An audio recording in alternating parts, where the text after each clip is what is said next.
is the first episode of the Coffeehouse of Film podcast. That's Yay! what we decided to call it, right? Yes. My name is Zara Lewis Link. I am a filmmaker and a writer, primarily. Sometimes I am also an actor, and sometimes I am also something akin to a musician, but that's... And you also do poetry. Is that not being a writer? Oh, yeah. I guess I'm a writer and a poet. I do too many things. You do. I feel like if you say writer, I think of, like, especially in the film context, I think of scripts. I do also do that. Yes. Who are you? Oh, Mysterious yes. voice. I'm Fenja Melzer. I am also a filmmaker. I occasionally also write my own scripts. I like to direct and do set design, and yeah, in general, I also just love sets. We're coming to you not live from my childhood bedroom. I wrote down as like a funny thing to do. It is describe the other person in 3 words, and I just took the thing that I always say about you, which is raccoon but genius. Which I believe you also put above your door. So but counts? Yes. Okay. It does. Oh. Yeah. But yeah, so you are a raccoon, but you are occasionally also a genius. Well, to be fair, the quote I put of you on my wall is the raccoon a genius? ? But that's not 3 words. It's not 3 words, but it's just like for the accuracy, that's what's on my wall.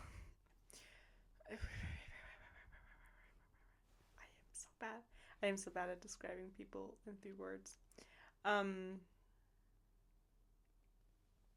Would it help if I stared at you very intently? A fiery creative cat.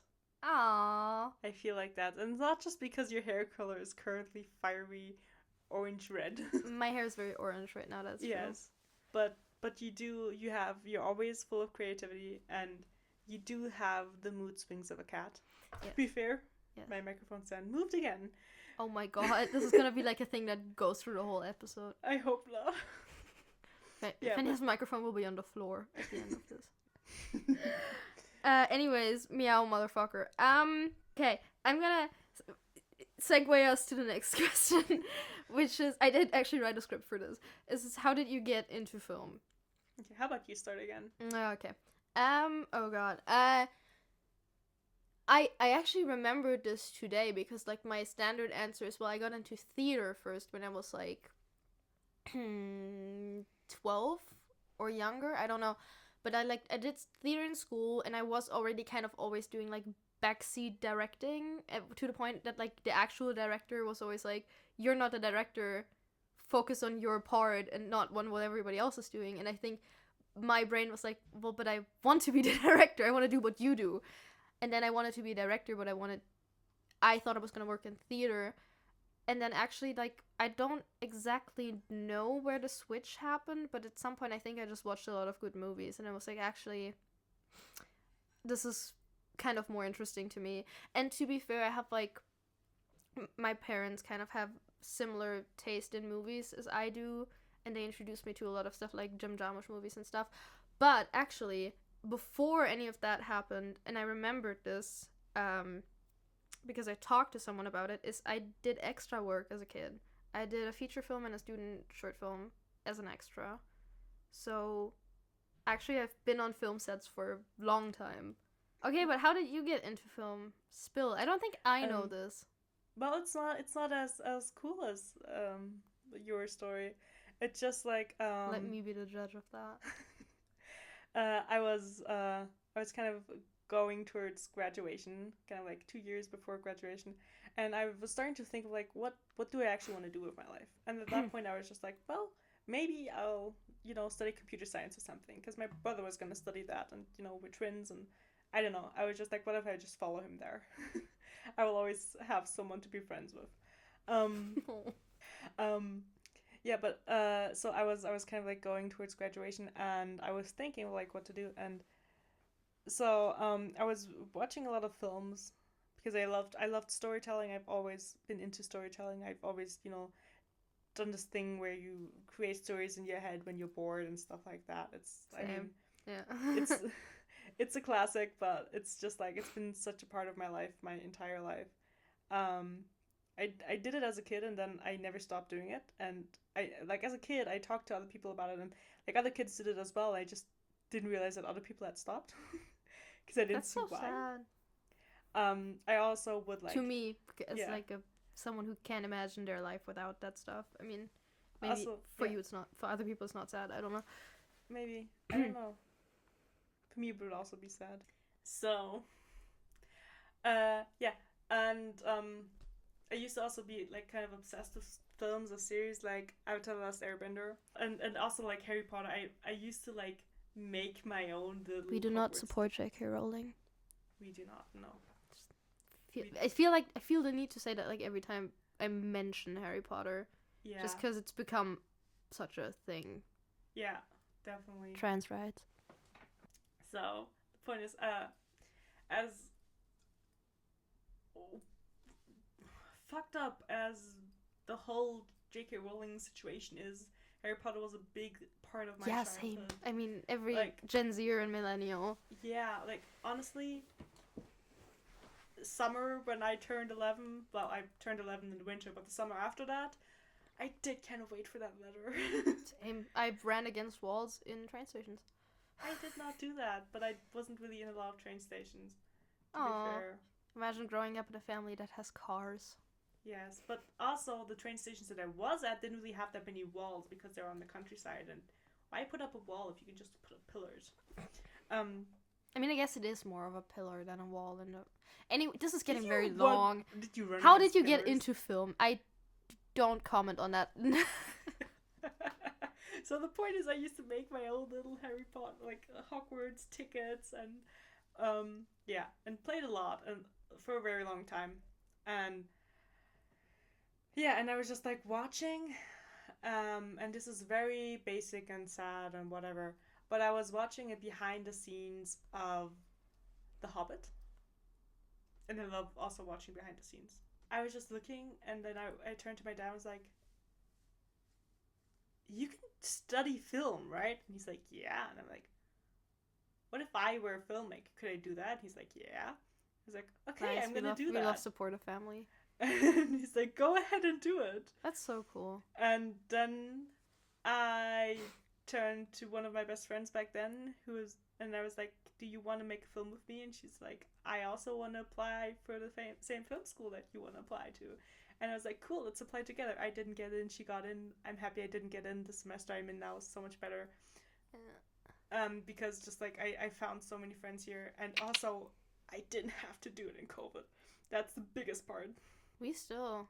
Yeah, but we had hybrid. I never considered that it's that like a normal in quotation marks person can just do film. And for me, it was always just like something which people in Hollywood do. So when I found out you can do it, I was just like, fuck yeah. Like, what was the first film that stuck with you? So basically, or like the film that made you want to get into film, or that was like just like more than just okay, this is entertainment. I mean, I don't think I have a proper answer for that one, because I mean, like, the thing that really made me want to get into film is the behind the scenes stuff. Yeah. Kind of the working together, and the just like how you just become one big family while you're on the set. Yeah. And that's just something that was like very, very attractive to me. But do you have like a film where you were like, sorry I interrupted you, but like a film where you were like, oh my god, I didn't know like this could exist. I didn't know people could make something like that. It's hard to say. Okay. I would say the thing is, because like to this day, one of my top 5 favorite shows, well, more like top 3 favorite shows, is Avatar: The Last Airbender. So the thing is, like, Avatar the First Airbender. Exactly. If you scroll it back, you know, like, if you just mirror it. Avatar the second Airbender, Avatar the third Airbender. Exactly. So the point is, since this show has to this day been in my top 3, I just kind of like grew up with like this mindset of there's just such amazing shows out there, such amazing films out there that I don't think anything it was like that it just blew my mind so much because it's just like it was already blown away by this show because it's just like I grew up with these characters. I watched these things when they came out and back then I mean they were older than me. Did you like have these like were my idols and these were people and so I kind of just like it was more like when I discovered that there was crappy TV out there. What's the next question? Oh wait, you have to answer the question. You didn't answer the question yet. Yeah, you didn't do the thing where you asked me to answer first. Okay, Sorry, should I have done that? No. Okay. I just like attention. That's the thing. Please so answer. I have a cooler story, or maybe it's not a cooler story actually. It's a cooler story. Because I like viscerally remember, and I also wrote about this in my college admissions essay. So I was like 14 or something, and definitely knew I wanted to be a director, and I definitely knew I loved like stories. As I said, so stories were very predominant in my household. But we used to have these VHS tapes that had like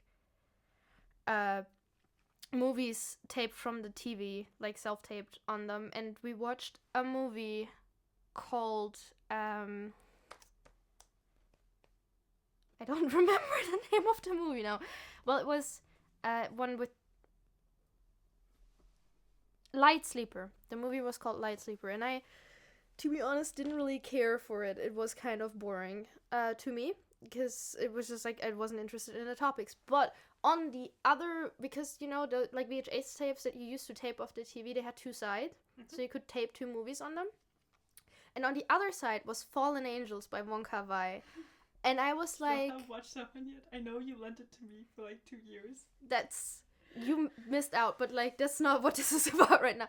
But when I watched that for the first time, and I think I'd already maybe seen My Blueberry Nights, but not consciously. But like when I watched that for the first time, I think like, and I feel like I'm being an asshole and pretentious right now, but I'm like everything changed for me, because I was like, that was like a moment for me where I was like, I didn't know you could do that. From like the dialogue to the visuals of it.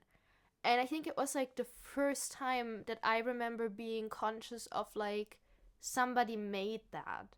Like it's like in a way where it was like somebody used this as language to express something that they felt. And I think that was like an entry point for me. And I mean, that's what I wrote in my college essays, like, help me understand film as language. That's very interesting, because like if I watch a shitty film, I will obviously be in that headspace of like, what were they trying to say and stuff. But if I watch a good film, I will maybe slip into it 3 or 4 times in the one movie. Or but like if it's a good film, I will usually not think about what they were trying to say. It's just gonna be like, probably sometimes if I catch something good, like really good, I'll slip into it. But or if I look back at it and I'm like, oh my god, that was so good.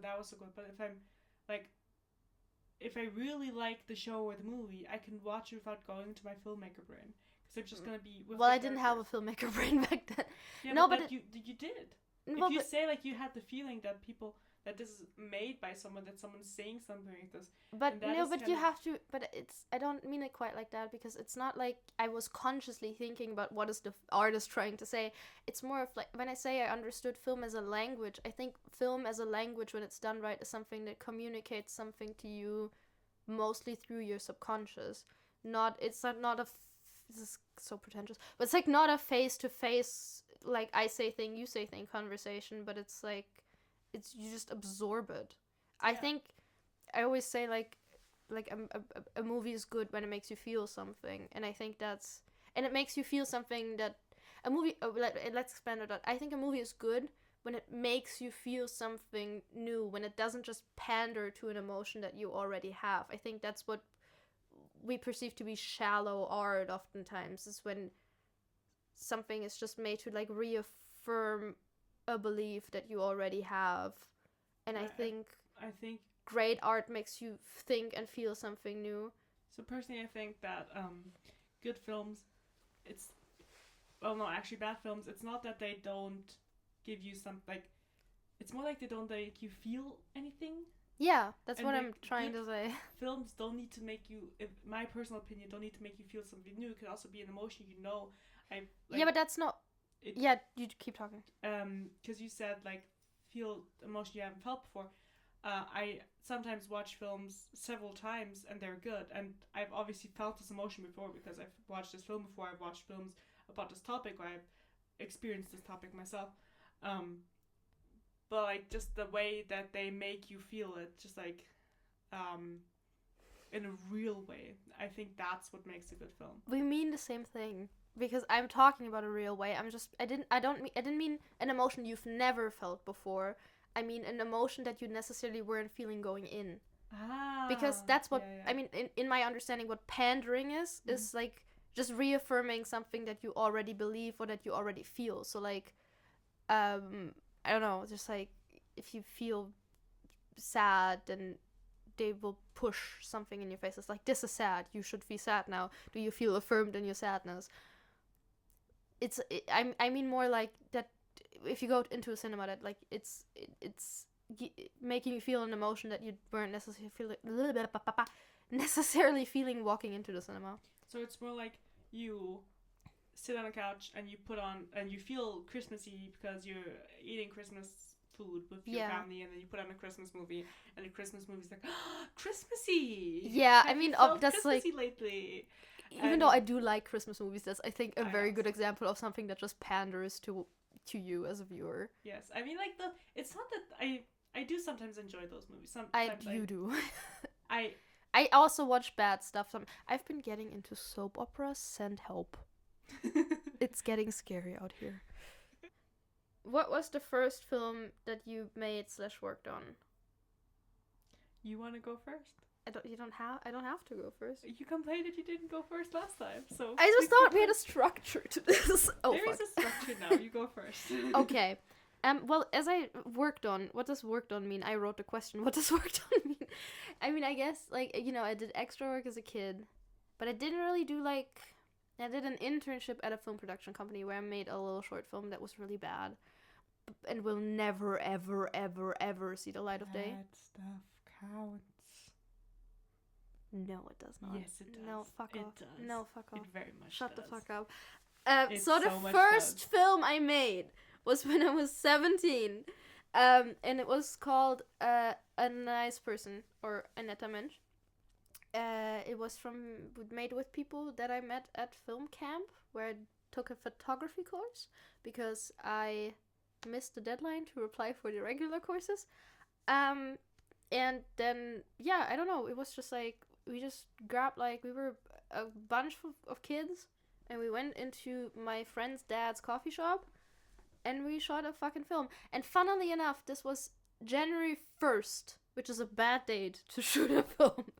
But this was January 1st, 2020, which was the year that I, like, started making films, which was a little bizarre, because at some point you just couldn't anymore, which was obviously, good and right.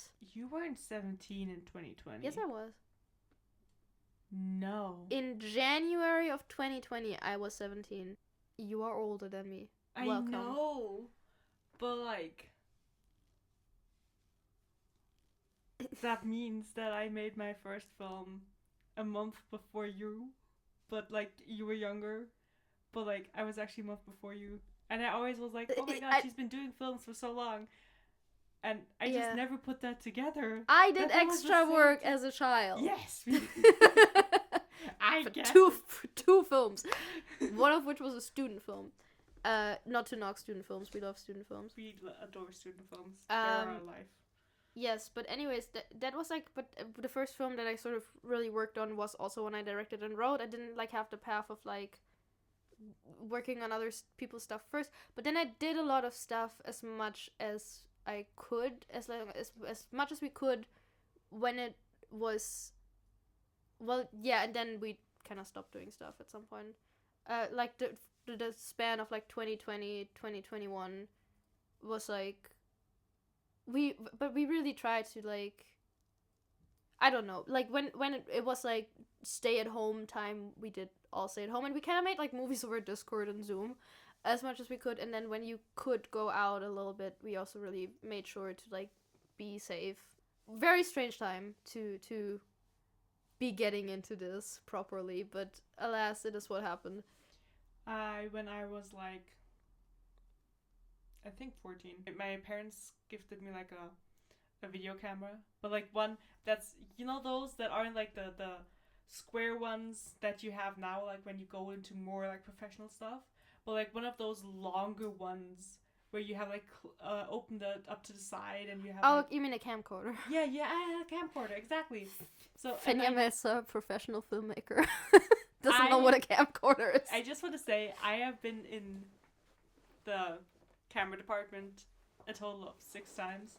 Each time the set was really small except for one, and they just didn't have anyone else. So, just to be clear, do not let me close to your camera. Still, I feel like you should still know. Okay, well, never mind.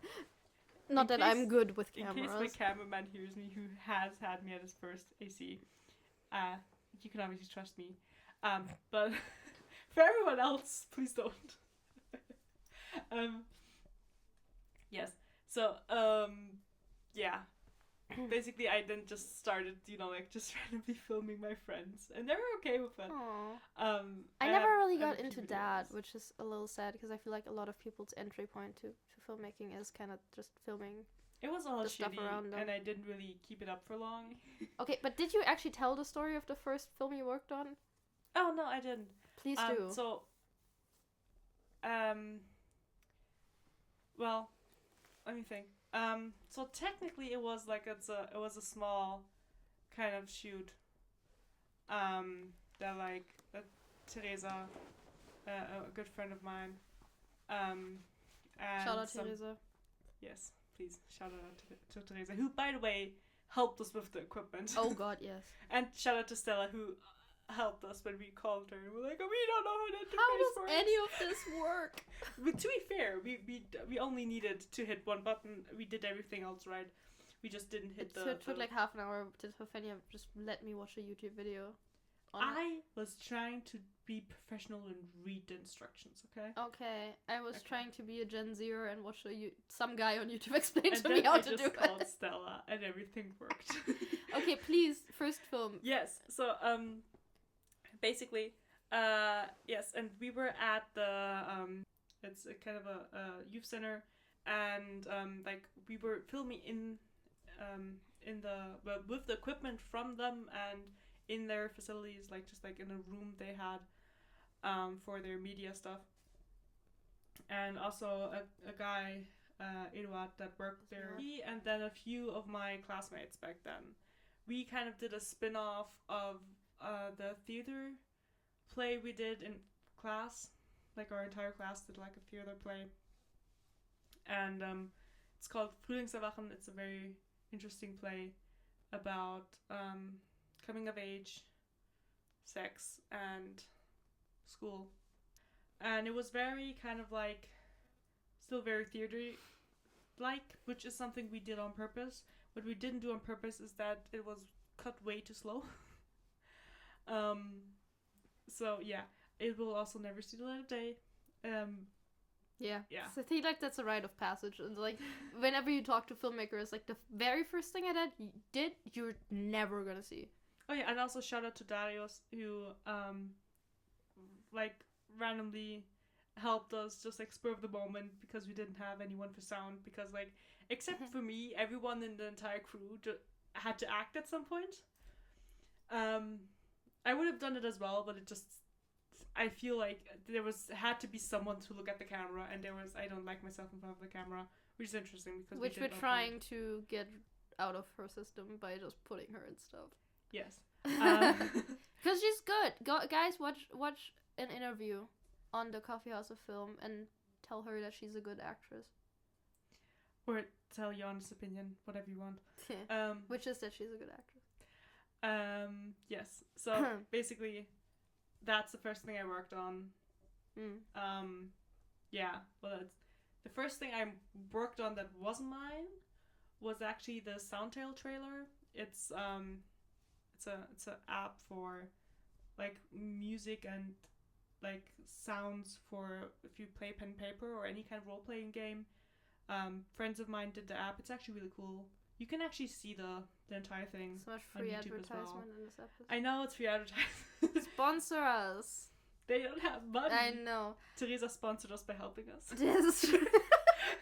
That's our sponsor. Anyways, what I think is interesting is like that we both like took because I mean it makes sense because we also both are like into directing and screenwriting, is that we took the route where we like got into film by making films, because obviously there are also people who get into film by like working on films and getting PA jobs and stuff, but that for me that came way later. Yeah, same. Yeah. It's a bit interesting because I didn't know that about you. I thought maybe you started out by like doing jobs on sets. No, I just very quickly segued into kind of being on student sets. Because you were already connected to the uni that we then both ended up studying. Yeah.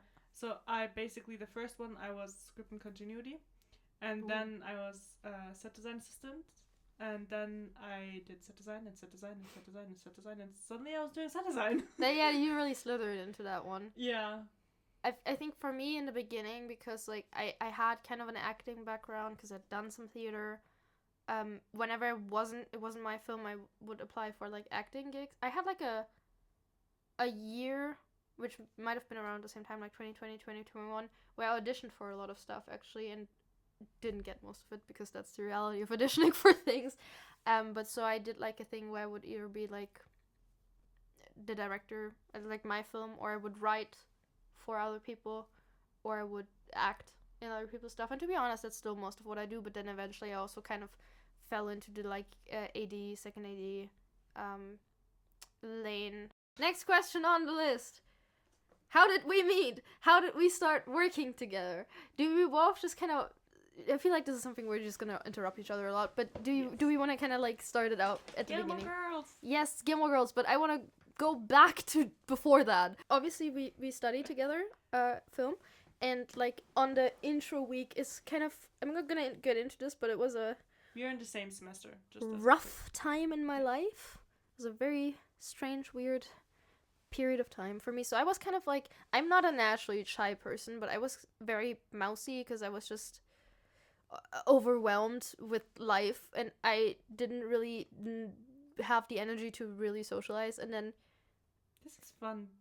Well, more like funny, because I was in the exact opposite. Yeah. I was actually I had never felt that good. Like, it was such a great time in my life. I had so much energy. Well, fuck you. I was so happy. So it was quite interesting. I just came out of a rough patch, and I was like, this feeling is like so the worst good. time of my life, and you're like, I was so happy. Everything was great. I mean, the uni part of it was cool and helped me a lot, but it was yeah. Yeah, I just think it's interesting that we connected at such different times, stages in our lives. Yeah, and I would say that we've kind of leveled out. Yeah. My time isn't as great anymore. Yours isn't as bad anymore. That's kind of where we're at now. That's so awful. I'm so sorry. I wish your times were still as good as when we met. You seemed approachable. I think was just the thing. You seemed very approachable. Maybe because you were like happy and it's my puppy energy. Sweet and yeah. But like I don't know that I'm necessarily drawn to people who have puppy energy. But I don't know if you came up to me or I came up to you. But I was just like, this feels like a person that is approachable for me. I do believe I came up to you because I was just like, she has cool style. Wow. And I think it was actually I don't think anyone has ever said that about me. Or maybe now in my adult life, but definitely not when I was a teenager. Well, you weren't a teenager. I was 19. I don't care. Yes, I was. The point is, I think it was also that I think you were also wearing Harry Potter merch. Oh god, this is not once again good. Don't like do to not. roll No. But like I remember we first, like, our first few sentences were like, Harry Potter. Did you watch Harry Potter? I watch Harry Potter. Then we were like, oh, what else do you like to watch? Gilmore Girls. And then we talked about Gilmore Girls, and that was like, we need to meet to watch Gilmore Girls together. Really and lucky. Then we did, and We watched the pilot. We stopped it like every 10 minutes, and then eventually I think we got like 20 minutes into the pilot, if anything, and then we just ended up talking for like at some point we stopped 4 pausing. hours. Yeah. Oh, I forgot to say. So how did we start working together? It's like we got together at some point. I don't know how we got to the idea because this was 500 years ago, but we were like, we want to make a film together. Because we both like to direct, and I like to act, and you like, and we both like to write. Both liking to direct is a problem, but we deal with it. But well, it's not really. We just switch. Yes. And also, like, I feel like it's something like in the interview we kind of both directed. Yes. Anyways, so we were both like we were gonna do something together, and we sat on the filthy ass floor of my filthy ass dorm room, and Till the middle of the night, by the way. As we did in those days and still do in these days. It's dark outside. But so we were like, what do we have in common? And I think we landed on it's not funny, but it's like depression as a theme, and that's how Cradle Song, which you can watch on the Coffeehouse of Film, came to be. And I think it was just, us having a conversation about like what being depressed, what being mentally ill meant for us and had meant for us. And as I said, it wasn't a very great time in my life, and I had a lot of trouble sleeping, and I have had spouts of insomnia throughout my entire life, but I think that was a period of time where I really couldn't sleep, and then we kind of talked about how frustrating that is, and how angry it makes you. Yeah. And Cradle Song is a film about someone who's not able to fall asleep. Yeah.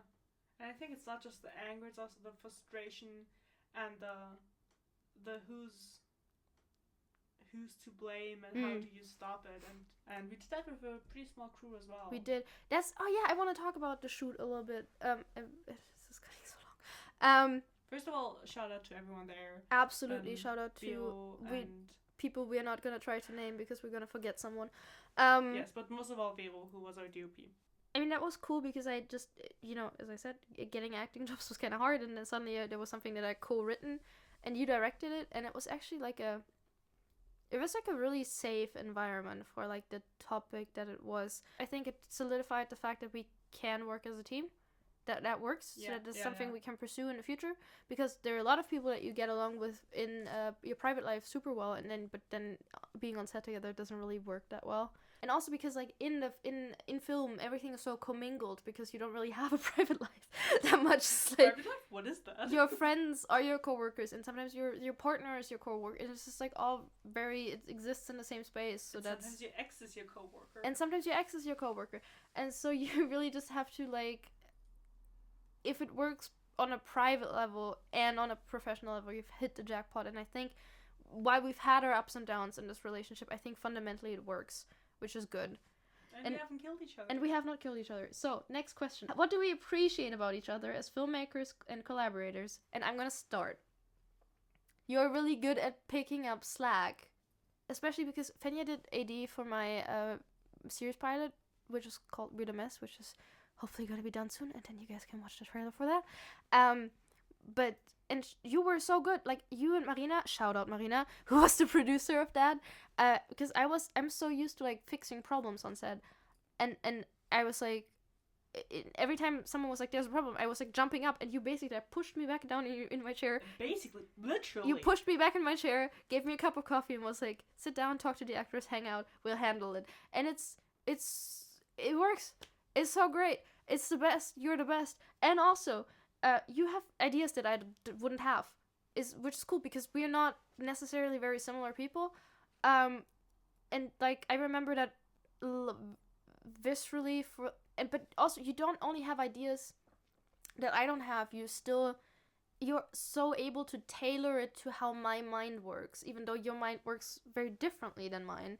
You're able to like create an idea that fits into my framework of thinking. And I remember that specifically even when writing the second episode of With a Mess, when you read that, you were like, there's something missing from here and it should be this. And I said, well, it can't be this because of this and this. And then you were like, well, then it should be at least this. And it was like one sentence that you added to it, and it elevated the whole show. And so that's awesome. I love that about you. She's But blushing. those are the moments what she was talking about Yeah, before with the raccoon raccoon genius. but a genius. Like Mhm. just like sometimes, like usually I'm just like, She and just then doesn't want the I'm gonna world to say know how something smart she is. and she's just gonna be like, "Who are you?" And I'm like, "What? Excuse me? Did I say something? I'm sorry, I didn't mean to." I didn't mean to be smart. I'm sorry. It just happened. I won't do it again, I promise. Please do. Now I have to say something nice about Nothing. you. Yeah, that's I don't fucking wanna. gross, right? Okay, something nice about you. Um.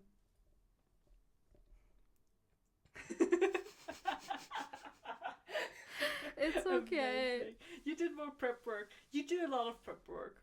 You Yes. you're Violently afraid of being unprepared. Hmm? I'm violently afraid of being unprepared. I just always am. Meh. So yeah.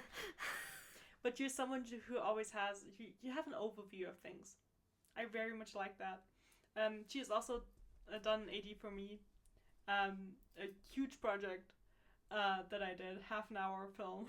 Just everyone just loved her, and it was always I could just also relax. Same thing with like I could just like relax sometimes.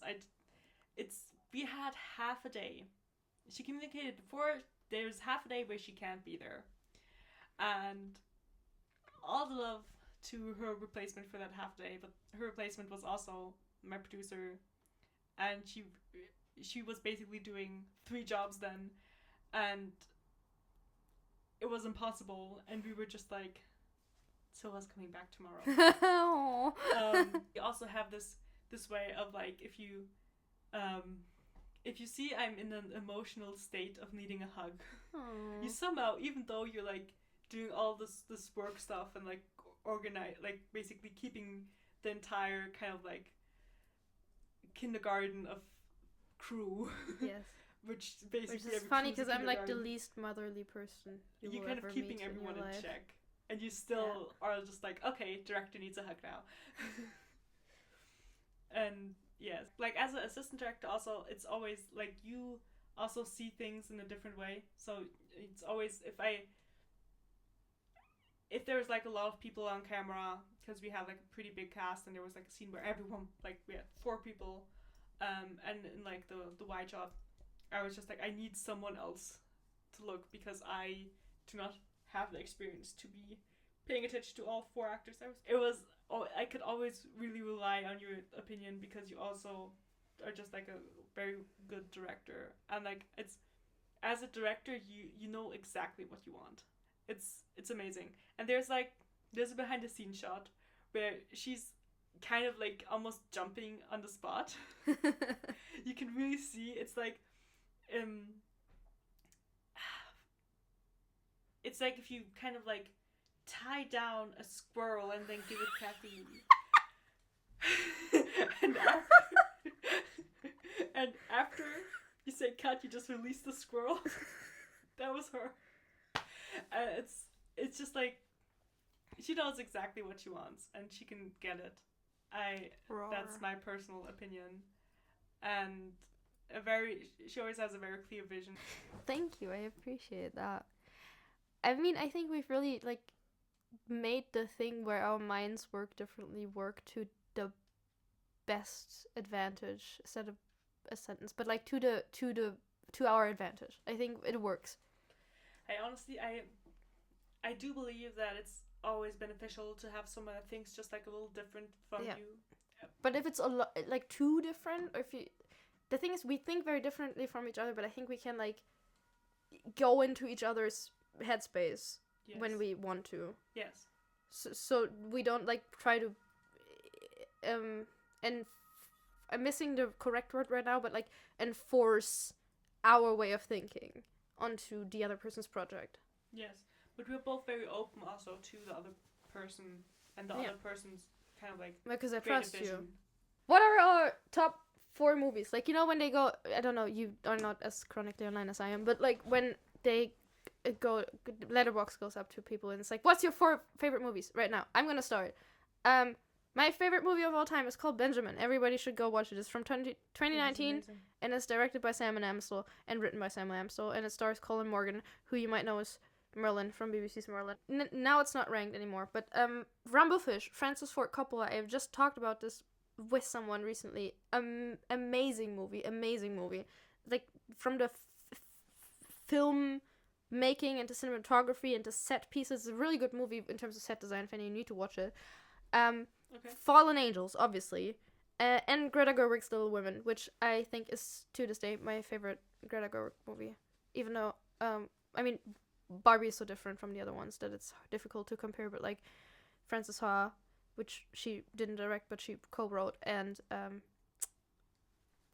Lady Bird are obviously amazing. But like there's something about Little Women and Joan March that I just really connect to, and the way that it's made is so beautiful, and like Greta Gerwig directs a scene like an orchestra, the way that like all the voices come together, and she's so particular about dialogue, and I think that's something that I really see myself in, and I've talked way too much about this now. Fenya, off the top of your head, your four favorite movies. So just as a disclaimer, my favorite movies always change because I can't remember the movies because my brain's a mess. My brain is a mess, but a different mess. Off the top of my head, I would definitely say Perks of Being a Wallflower. Gotta love that one too. I would definitely say Howl's Moving Castle because I adore that film. So definitely Howl's Moving Castle. Moving on. It's hard to say. It changes a lot. I have a lot of kind of child movies because I just like the way children see the world. Oh. So Secret Garden. Yeah, Definitely the old one. The old one, yes.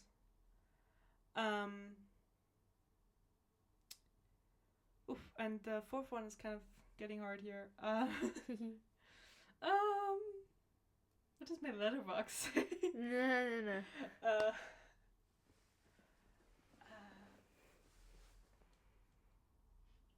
There's so many amazing movies out there, and I can't remember Say any.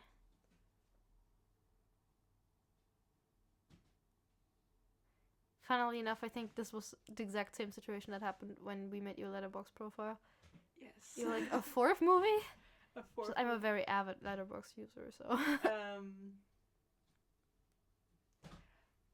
There's a movie on the tip of my tongue, and I can't remember what it's called. Have I seen it, and do I know what it's about? I can't describe it. That makes it difficult. It does. Do you remember any of the actors? It's the one with Emma Watson with like the dance classes. Ballet Shoes. Yes. I love oh my god, it was one of my. I loved that as a child. So I watched that over and over again as a child. Very under the radar movie. Gorgeous. Yes, it's an amazing movie. Very emotional. I just love it. I also used to dance, so that always. Me too. Oh, and Emma Watson is amazing. So. Yes. Yeah. That's. Yeah. That is a great movie. Okay, last question. What is this podcast gonna be? And my notes say us yapping about film. I feel like we've already established that. Yeah, I don't know. We definitely want to do a Gilmore Girls episode, I guess. And we talked about doing a Twilight episode as well. We definitely are doing a Twilight episode. Yeah, and I think it's just... And we are definitely doing an Arcane episode yes. where you I have not watched that yet. Yes, exactly. But it was the kind of like... I adore Arcane. I adore it. I have only heard good things. I'm excited to watch it. But basically... one episode per season, because that's fine. Just like so much to talk about. We're gonna talk about like media that we love. We're gonna maybe also like do some analysis of themes and stuff. We're gonna talk about our films and like our experience making them. Maybe we're also gonna have some guests on at some point. It's gonna be exciting because and great, and you should follow along because what does the world need more than two white women doing a podcast? That's never been done before. Unheard of. Of course not. Unheard of until this moment in time. Yes. Well, like, yeah, we're very excited. We will also probably be talking about certain topics and how they're portrayed in film, I'm guessing. Mm-hmm. Like, I don't know, from the top of my head, like, things like how is depression portrayed in films. Which we already kind of did. Hmm? Which we already kind of did, but yeah. we scratched the surface. I feel like we do have an interest of going deeper there. I mean, also, you know, like both interested in women in film, feminist cinema, queer cinema. Definitely, yeah. All that stuff. Storytelling. Yes. Script writing. Yes. All kinds of stuff. Also, if you are listening to this, you can also comment about stuff you would want to hear about. But I'm gonna put an end to this now because it's been going on for long enough. And this is a really weird voice, but I've started in it and now I will commit to finishing it. Thank you for listening. We've been the Coffeehouse of Film podcast. And goodbye. Oh, like and subscribe. Thank you very much. If you're listening on YouTube. Otherwise, you can't. Otherwise, still like. If you can. And follow. Bye. Can I say bye? Bye.